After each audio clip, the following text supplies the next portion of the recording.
Mais personne n'a intérêt à ce que l'Afrique se développe trop. Parce que si elle se développe demain, imaginons que l'Afrique développe son industrie, comme l'a fait la Corée du Sud, un pays qui était, il y a 60 ans, aussi pauvre que le Mozambique. Si demain elle se met à fabriquer des voitures, si demain elle se met à raffiner son pétrole, si demain elle se met à produire, à transformer à faire de l'agriculture et transformer ses produits agricoles, ben, elle va plus acheter nos importations. Et donc on n'a pas intérêt à cette situation. On n'a pas intérêt. Donc la volonté des pays riches, fait de la géopolitique aujourd'hui, hein, partout, on voit bien, elle n'a pas intérêt à ce que ces pays se développent, c'est réel. Suivez attentivement cette vidéo, s'il vous plaît. Vous comprendrez les principales raisons pour lesquelles les puissances occidentales empêchent les pays africains de se développer correctement. Avant de continuer, aimez dès maintenant cette vidéo en cliquant sur le bouton « J'aime ». Cela montre à YouTube que la vidéo vous apporte une information utile et elle sera proposée à d'autres personnes. N'hésitez pas à partager cette vidéo sur Facebook et WhatsApp pour ouvrir les yeux au maximum d'Africains. Merci pour votre soutien. Poursuivons maintenant. Il y avait cette idée, en fait, dans la tête des gens, qu'on développe un pays avec les entrepreneurs. C'est une partie importante, mais ce n'est pas la partie principale. Il faut une industrie lourde. Ces pays-là exportent du pétrole, exportent du cacao, exportent des matières premières, mais ces matières premières qu'ils exportent sont souvent transformées dans d'autres pays. Et la transformation, c'est elle qui crée des emplois. Quand vous avez une compagnie étrangère qui s'installe, je prends toujours l'exemple du Congo-Brazzaville, que je connais bien. Le Congo-Brazzaville, à plus de 90%, il exporte que du pétrole. D'accord ? Ce pétrole est produit par qui ? Est exploité par qui ? Par des compagnies majoritairement privées. 60% Total, 30% Eni. L'italien, 90% de compagnies. Après, vous avez un peu de compagnies par-ci par-là privées. La compagnie publique des pétroles congolais, elle est incapable de faire un forage. Elle est incapable d'exploiter l'ensemble de son pétrole. Elle récupère une partie de l'argent, mais elle est incapable de l'exploiter. Donc, toutes les connaissances sur la production, sur les réserves, toutes les quantités, les volumes de production sont décidés par la compagnie privée, qui ne dépend pas du pays. Donc ça, c'est une première chose. Il y a une vraie asymétrie d'information entre l'État et la compagnie. Les prix de leurs biens, 90% des exportations, donc du pétrole, le prix n'est pas déterminé par le Congo. Il est déterminé par les marchés financiers. Donc quand il y a des situations de géopolitique tendues comme là, il se passe, les prix augmentent, ça leur profite. Quand le prix est à zéro, comme dans la période du Covid, il n'y a rien qui rentre. Il n'y a rien qui rentre.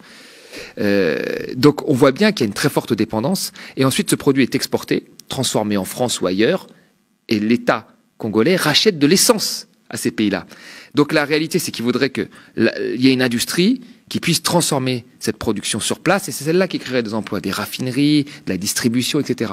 Mais pour avoir ça, qu'est-ce qu'il faut ? Il faut des financements pour financer l'industrie lourde. C'est pas avec 1 euro de microcrédit que tu vas financer une industrie lourde. Et ces financements, si les banques ne veulent pas les prêter, qui est-ce qui va prêter ? C'est la Chine, mais la Chine c'est un pays, il va le prêter sous certaines conditions, conditions parfois sur accès à des matières premières ou de partage de production plus avantageux pour elles. Et donc ça ne leur permet pas d'être complètement indépendants. Et il faut bien avoir en tête que les pays riches sont développés dans un monde où ils ont créé les conditions qui leur étaient favorables. L'OMC, l'Organisation mondiale du commerce, c'est une organisation qui a favorisé beaucoup plus les pays riches que les pays pauvres. Le système financier, avec des banques majoritairement européennes et américaines, il favorise les pays riches. Et donc les pays riches lèvent des fonds énormes pour faire leurs projets, quand les pays pauvres, pour faire des projets que nous connaissons, c'est-à-dire faire des choses que nous connaissons, des raffineries, des industries alimentaires, agricoles, nous connaissons, nous savons faire ça. Et eux n'arrivent pas à lever de l'argent. Quels seraient les... Ce que je veux ajouter, excuse-moi, je te coupe. Ce que je veux ajouter, c'est que on a souvent dit ces dernières années que les pays pauvres ne se développaient pas à cause de la corruption. Il fallait trouver une raison. C'est la corruption. Voilà, ces gens sont corrompus, il y a de l'économie informelle, ils ne respectent pas les règles, ils sont corrompus, il y a même des gens qui allaient plus loin en disant ils sont un peu paresseux. Ça a toujours été un peu ça. Et on a retrouvé le même type de débat quand il y a eu la crise des dettes souveraines en Europe, où on a qualifié les pays du Sud de pigs, on les a appelés le Portugal, l'Italie, la Grèce et l'Espagne, et on appelait ça les pigs, et on disait qu'ils étaient feignants, qu'ils étaient dans l'informel, qu'ils n'étaient pas comme les Allemands et les Français. Il y avait déjà ce débat existait déjà avec les pays africains. Ils ne travaillent pas, ils sont feignants, ils n'ont pas des bonnes formations, ils sont corrompus. Très bien, c'est ce qu'on disait. Si demain on me donnait les commandes, moi, du Congo, Brazzaville, et qu'on me disait quelle est la formule, dans les conditions actuelles, pour le sortir du sous-développement et faire en sorte que l'économie décolle, ce serait extrêmement compliqué. Et je vous dirais que je n'ai pas la solution. Parce que c'est un pays, en fait, qui n'a qui n'a pas du tout les manettes du développement, parce qu'il n'a pas accès au financement, comme j'ai dit, parce qu'il ne maîtrise pas le bien principal qu'il produit, parce qu'il ne maîtrise pas le volume et le prix. Et donc développer un pays dans ces conditions, c'est extrêmement difficile. Donc la corruption, en réalité, c'est un effet collatéral. Le vrai problème, c'est l'Organisation mondiale du commerce et du système financier comme il a été créé.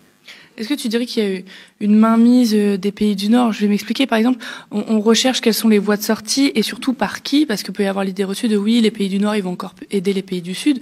Mais en fait, c'est parce qu'il y a une mainmise et aussi un enrichissement des pays du Nord grâce et par les pays du Sud. Par exemple, la Zambie, elle a juste eu du temps supplémentaire pour rembourser, mais pas, on n'a pas enlevé la dette ou réduit, etc. Il y a aussi les négociations qui portent sur les prochaines contributions des pays riches pour la période triennale qui commence bientôt et qui devrait s'achever en décembre 2024. Il y a aussi beaucoup de solutions qui sont avancées par le FMI qui sont jugées comme pas assez en fait. Quelle voie de sortie toi tu penses par lesquelles il faut s'orienter là? Alors c'est exactement ce que tu as dit, c'est-à-dire que en réalité l'Afrique achète énormément d'importations venant d'Europe et principalement aussi de France. Et nous achetons énormément de choses dont nous avons besoin et que nous ne produisons pas, notamment du pétrole et des matières premières. Donc les pays occidentaux n'ont pas intérêt à ce que l'Afrique tombe.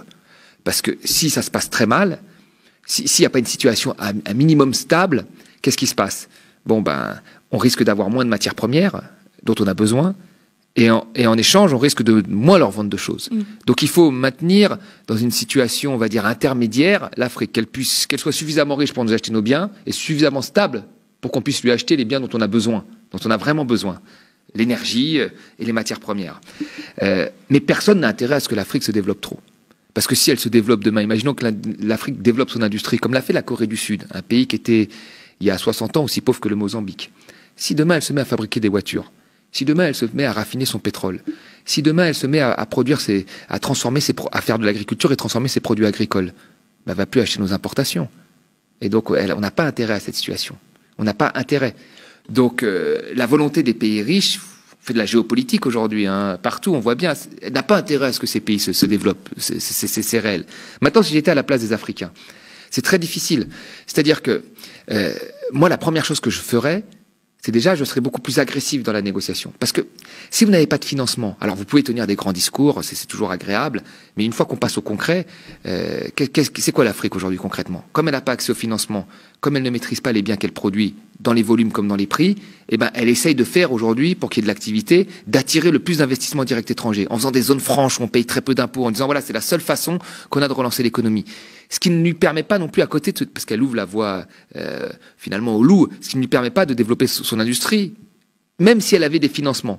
Parce que l'industrie qui arriverait est beaucoup plus puissante et beaucoup plus en place que celle qui se développerait, qui serait une industrie naissante. Donc la première chose que je ferais, moi, dans cette situation-là, qui est une situation extrêmement compliquée, c'est que je chercherais à être beaucoup plus agressif dans les partages de production. C'est-à-dire que quand il y a une compagnie étrangère qui vient, il faut lui imposer des choses. Les pays du Golfe, le Qatar, les Émirats en leur temps, quand vous veniez vous installer chez eux, pour quoi que ce soit, vous deviez donner une grosse partie, plus de 50%, à un autochtone, à un habitant local, de l'investissement. C'était obligatoire. L'OMC a tout fait pour dégommer ça, mais certains pays ont tenu, sauf quand ils en ont vraiment besoin, ils font des dérogations au ministère de l'économie, mais quand ils estiment que la personne doit donner une partie, elle donne une partie à les autochtones, ce qui les forme. Vous voyez, par exemple, ce type de mesure pourrait être appliqué par certains pays africains. S'ils l'appliquaient bien sûr dans l'ensemble, ce serait mieux, mais avoir une stratégie beaucoup plus agressive de négociation sur le partage de ces rentes de matières premières avec les pays occidentaux. Ça, c'est la première chose, qui leur permettrait d'avoir beaucoup plus de rentrées financières. Et une fois qu'on a ces rentrées financières, reste la question de l'investissement dans les bons secteurs pour pouvoir se développer et être de plus en plus autonome. Ça devrait être ça le but. Parce que l'autonomie et l'industrie créera des emplois. Créer des emplois, ça permettra aux jeunes diplômés de là-bas de rester chez eux et de travailler chez eux. Ce qui est le désir de tout le monde. Personne n'a envie de migrer, de prendre une embarcation de fortune. Et même les migrations qui se font, on en parlera dans le deuxième sujet. Mais dans les meilleures qualités, c'est toujours des moments difficiles, des drames, parce qu'on est séparé de sa famille, etc. Donc c'est très compliqué. Donc là, ça permettrait d'assurer un avenir à une jeunesse qui n'en a pas dans son pays parce qu'il n'y a pas d'activité économique.